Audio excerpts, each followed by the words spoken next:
कहानी एक सांवली लड़की की जिसका नाम था सुरभि। सुरभि एक सांवली लड़की थी, लेकिन वह सांवली होने के बाद भी बहुत होनहार और काबिल थी। वह हर क्षेत्र में खुद को औरों से बेहतर साबित करती थी, लेकिन फिर भी उसके परिवार में उसके पिता एक सांवली लड़की होने के वजह से उसे आते जाते ताना मारते थे। लेकिन सुरभि उसके पिता की बात का कभी बुरा नहीं मानती, क्योंकि बचपन से ही वह हर किसी से अपने सांवले रंग के बारे में सुनती आई थी और अब तो उसकी आदत भी हो चुकी थी, क्योंकि सबको तो गोरी, ऊंची और लंबी लड़कियां ही पसंद आती है। ऐसे में जब सुरभि की शादी की उम्र हो जाती है तो उसके लिए उसके माता पिता को लड़का ढूंढने में बहुत परेशानियों का सामना करना पड़ता है, क्योंकि कोई भी लड़का सुरभि का सांवला रंग देखकर शादी के लिए मना कर देता था। ऐसे में एक दिन सुरभि से मिलने एक लड़का आता है जिसका नाम कमल होता है। कमल सुरभि को देखकर कहता है, अरे तुम तो रंग में सांवली हो। और सुरभि कहती है, हाँ मैं रंग में सांवली हूँ। फिर से कमल पूछता है, अच्छा तो क्या तुम्हें खाना बनाना और घर का सारा काम आता है?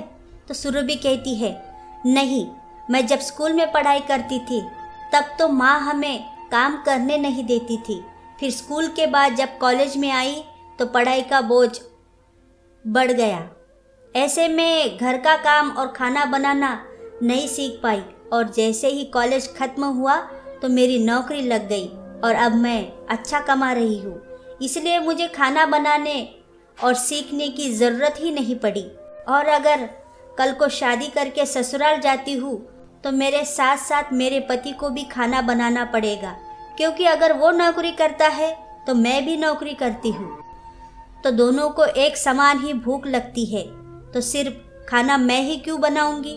सुरभि की यह बात सुनकर कमल उससे बहुत ही प्रभावित होता है, क्योंकि कमल आज तक जितनी भी लड़कियों से मिला था वह उनसे बेहद अलग थी।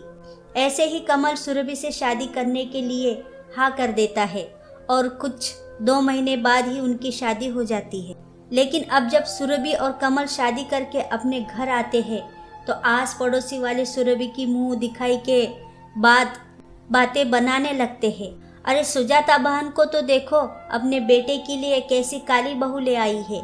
अरे वो काली नहीं है बहन, सांवली है। सुजाता अपनी पड़ोसी को चुप करते हुए बोली, अरे काली हो या सांवली, मैं तो अपने बेटे के लिए गोरी चिट्टी लंबी बहू ही ले आऊंगी, जिसे देखकर हमारे आस पड़ोस में उसकी चर्चा हो।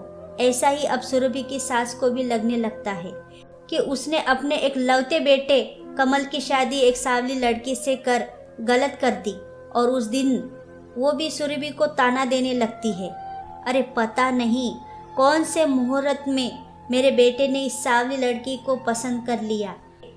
आस पड़ोस के लोग इतनी बातें बना रहे हैं कि मेरी बहू सांवली है, मुझे तो गोरी चिट्टी बहू ही लानी थी, लेकिन मेरे बेटे ने इस सांवली लड़की सुरभि को पसंद कर लिया, फिर हम क्या करते? अरे सुजाता, क्यों इतना चिढ़ रही हो? देखो हमारी बहू सांवली जरूर है, लेकिन वो बहुत काबिल है। देखा नहीं तुमने पत्रकारिता में उसने कितने सिद्धियां हासिल की है?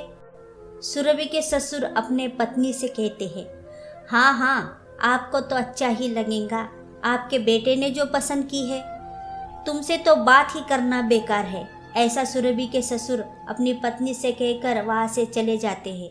लेकिन अब सुरभि की सास उसको घर में रहने तो देती थी, लेकिन वो उसको दिल से अपना नहीं पाई थी। ऐसे में एक दिन सुरभि बहुत खुश होकर घर आती है और उसकी खुशी देखकर सास सुजाता कहती है, देखो तो इस सांवली को फुदक तो ऐसे रही है जैसे कोई तोप मार कर आई हो। सुरभि के सास सुजाता बोल तो धीरे से ही रही थी, लेकिन कुछ शब्द सुरभि के कानों में पड़ जाते हैं और सुरभि अपने सास को जवाब देती है, जी माँ जी, तोप तो नहीं मार कर आई हूँ, लेकिन कल मेरा मुख्यमंत्री जी के साथ मीटिंग होने वाला है, आप मुझे टीवी पर देखेंगे। और यह सुन सुरभि का पति कमल बहुत खुश होता है, उसे बधाइयाँ देता है, और जब वहाँ बुआ जी भी भागी हुई आती है और सभी के सामने कहती है, अच्छा बहू, बधाई हो तुम्हें, लेकिन अपने चेहरे पर थोड़ा सा मेकअप पोत कर जाना ताकि तुम्हारा सांवला रंग गोरा हो जाए। दरअसल ऐसा कहकर वह सुरभि की खिल्ली उड़ाती है, लेकिन सुरभि को कोई फर्क नहीं पड़ता। वह बुआ जी को कहती है, बुआ जी ज़रूर, क्यों नहीं। और फिर दूसरे ही दिन सुरभि का इंटरव्यू मुख्यमंत्री जी के साथ होते। टीवी पर सुरभि के मायके वाले और ससुराल वाले, साथ ही उनके आस पड़ोस वाले भी देख रहे थे। फिर जब सुरभि इंटरव्यू ख़त्म करके घर लौटी तो आस पड़ोस वाले सभी सुरभि और परिवार को बधाइयाँ देने उसके घर पहुंच रहे थे। सभी सुरभि की बहुत तारीफ कर रहे थे। अब सुरभि के सांवले रंग के बारे में नहीं, लेकिन सब उसके टीवी में मुख्यमंत्री जी और उसके इंटरव्यू के बारे में बात करते हैं।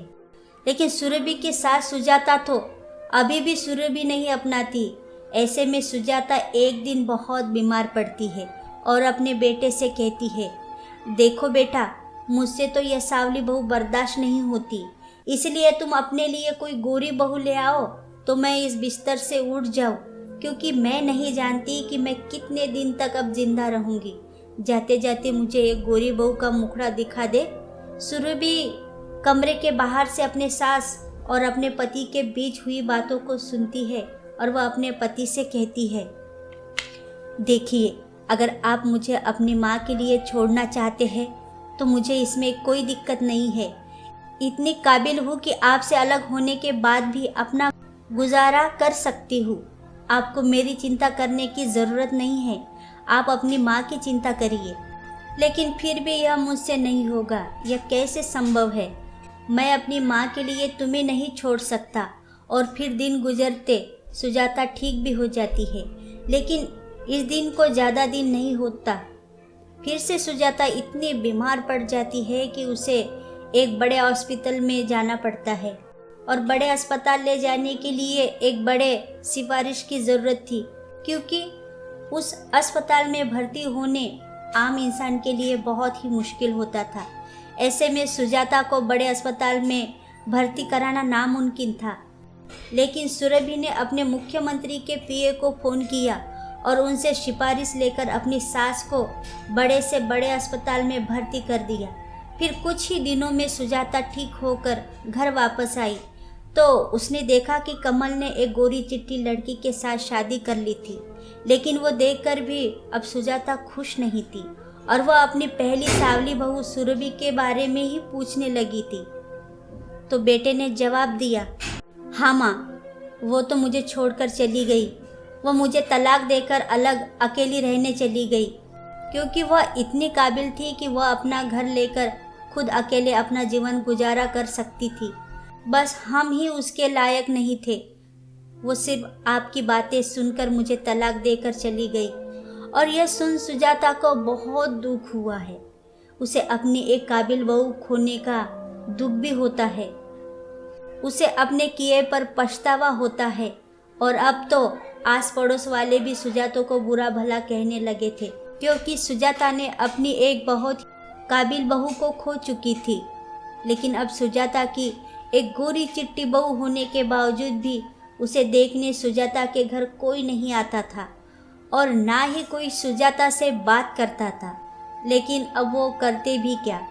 अब सुजाता और कमल का परिवार सुरभि को बस टीवी पर ही देख पाता था और उसे देखकर हर दिन उन्हें अफसोस होता था कि काश उन्होंने सुरभि को अपनाने में इतनी देर न कर दी होती। तो दोस्तों, रंग रूप तो भगवान की देन है, भेद ना करिए। Thank you.